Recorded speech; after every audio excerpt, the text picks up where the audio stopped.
안녕하세요. 여러분의 아는 회계사입니다. 벌써 4월입니다. 세금쟁이들은 이제 5월 종합소득세를 준비하고 있습니다. 그래서 오늘부터 각 유형별로 종합소득세를 어떻게 계산하고 납부하셔야 할지 이런 종합소득세에 대한 전반적인 내용을 준비해 보려고 합니다. 오늘은 사업을 시작한 첫 해에 대한 이야기를 해볼게요.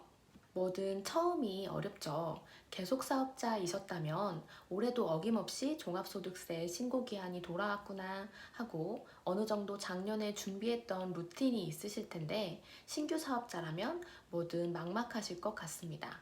그래서 오늘은 2020년에 처음으로 사업을 시작하셨다면 그래서 2020년도 귀속사업소득세를 처음 내시는 분이라면 꼭 확인하셔야 할 세무 지식에 대해서 이야기해 보겠습니다.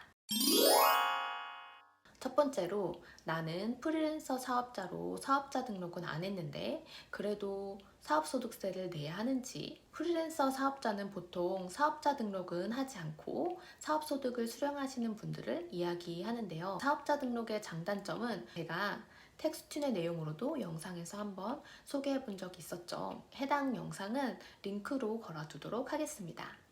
우선 3.3%로 용역대금을 수령할 때 세금이 원천징수 되었기 때문에 원천징수로 끝나는 거겠지, 나는 사업자 등록도 안 했는데 라고 생각하실 수 있는데 이건 아니고요.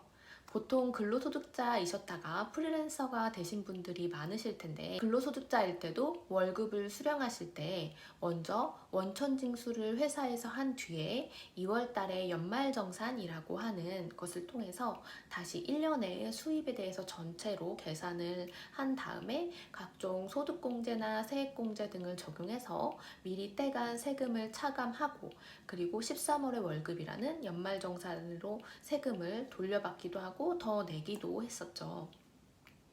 이때 근로소득만 있으신 분들이라면 이렇게 그냥 지나가셨을 거고 다른 소득도 더 있으셨다면 5월에 종합소득세를 신고하면서 다른 소득소 다시 합산해서 신고 납부하셨어야 합니다. 그래서 프리랜서 사업자가 되신 후에도 1년의 수입에 대해서 5월에 종합소득세율에 따라서 다시 세금을 계산하고 3.3%로 미리 떼간 세금은 차감하는 일종의 사업자의 연말정산을 다시 수행해야 하는 것이죠. 실제로 원천징수로 끝나는 줄 알았다가 5월에 세무서에서 고지서가 날라오는 것을 보고 깜짝 놀라는 프리랜서 분들이 종종 있습니다. 그럼 이제 작년에 처음 사업을 시작하신 프리랜서 분들도 아셨죠? 3.3%로 원천징수 된다고 하더라도 여기서 끝나는 게 아니고 5월에 종합소득세를 내야 한다는 점입니다. 그럼 계속 사업자 등록은 안 해도 될지, 어떤 기준으로 사업자 등록을 꼭 해야만 하는 판단을 할 수 있을까요?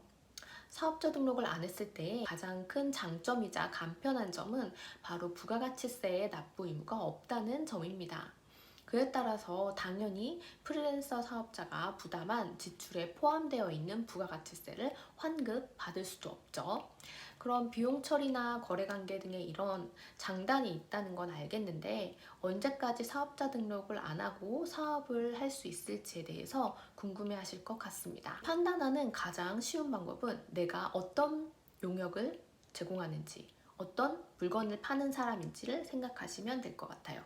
예를 들어서 어떤 회사의 일러스트를 외주 작업해서 제공하는 용역을 주로 제공하는 일러스터레이터라고 하신다면, 혹은 학원에서 근로소득자로 일하는 것이 아니라 사업자로 강의하고 계신 프리랜서 선생님이시라면 이렇게 용역을 제공하는 프리랜서 분들은 사업자 등록을 해도 되고 안 해도 됩니다. 즉 의무가 없다는 것이죠.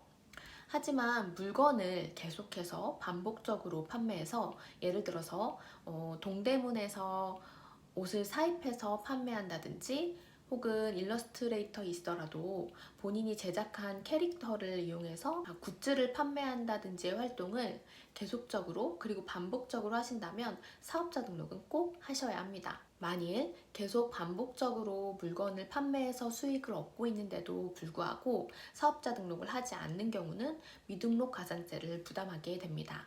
가산세율은 공급가액의 100분의 1, 즉 1% 정도이고요. 사업을 시작한 첫 해에 세금을 신고하려고 보니 막상 내가 세금 신고 대상인지도 모르겠고 또 사업자 등록을 안 하고 있는데 계속 이렇게 지내도 되는지에 대한 궁금증이 생기실 것 같아서 먼저 이야기를 이렇게 담아봤습니다.